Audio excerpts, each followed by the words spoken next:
Псхо-Гумистинский заповедник, как и остальные заповедные территории, призван защитить флору и фауну Земли, сохранив ее первозданное богатство. Зубра в республике планируют завести из Кавказского биосферного заповедника, где они уже обитают в естественных условиях. Проводили переговоры с Минприроды и экологии России, составили комплексный план или дорожная карта, подписали. И вот по ней мы попунктно сейчас стараемся реализовать их в жизнь. Проект будет называться «Проект по реинтродукции зубров в Абхазии». Тему реинтродукции зубра в Абхазии обсуждают в течение последнего года. Зубры обитали в республике, но были истреблены в 1927 году. Идея восстановления их популяции принадлежит депутату парламента Резу Зантария. И вот после переговоров с Минприроды России по этапной реализации проекта уже к концу года планируют завести 2-3 особи.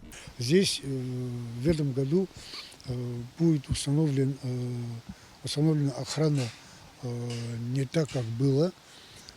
Было неплохо, но сейчас должно быть лучше, поскольку 5 единиц штата нам по нашей заявке выделили, и охранные мероприятия будут здесь усилены.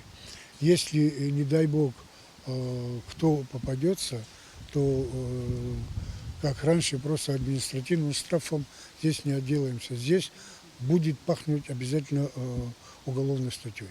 Животным будет легче адаптироваться к условиям Абхазии, ведь здесь мягче климат, а также присутствует хорошая кормовая база. Кроме того, в наших лесах естественных врагов у зубров нет.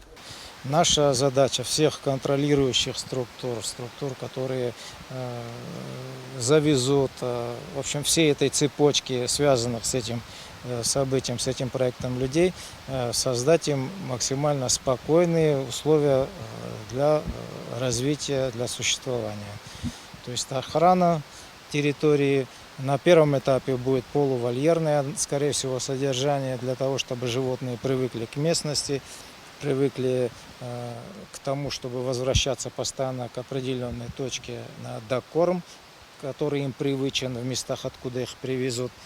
Затем постепенно они будут осваивать местную растительность, расширять свою кормовую базу, и даст Бог с общей нашей помощью и нашими возможностями и стараниями они найдут для себя, вернуться, вернее, в лоно исторически их родины и размножатся.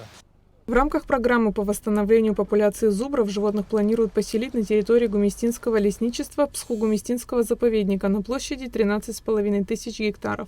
Условия для этих животных здесь весьма подходящие. Здесь фактор беспокойства будет минимальный. Лесничество немножко в стороне от основных туристических и, так скажем, рекреационных маршрутов. Место довольно труднодоступное и легко контролировать подъезды к нему.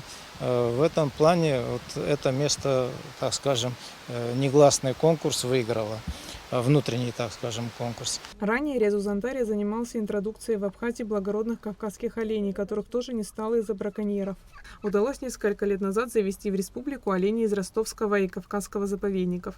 Олени прижились в Абхазии, за ними следят, подкармливают их, осматривает ветеринар. Они здесь размножились. Их популяция, численность их увеличивается, и со временем надеемся на то, что они будут выпущены в естественную среду для того, чтобы, если здесь немного подкармливают, то они в природе должны вести свободный образ жизни. Здесь кормовая база предостаточная, и чтобы они смогли выжить и зимой, и летом, что ли, скажем так. Савелий Читанава рассказала о ситуации с самшитом, основная популяция которого в Абхазии погибла из-за вредителя – самшитовой огневки. К счастью, под пологом некогда самшитовых насаждений продолжается возобновление, заметны молодые всходы. Ввиду того, что семена самшитов сохраняют схожесть в течение от 3 до 5 лет, вот семена, выброшенные из коробочек в 2015 году, 2014, 15, 16 году, от 3 до 5 лет они не сгнили, и, возможно, благоприятные условия сложились, и где-то в 2019-2020 году они взошли. Вот эти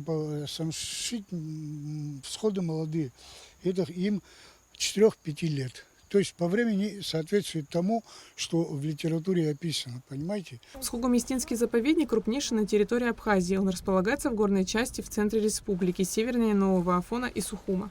Каждый вид животных уникален и неповторим по-своему и имеет право на существование. Поэтому природу со всеми ее обитателями необходимо ценить и уважать. А Элита Арутюнян, Алексея Гухава, Абхазское телевидение.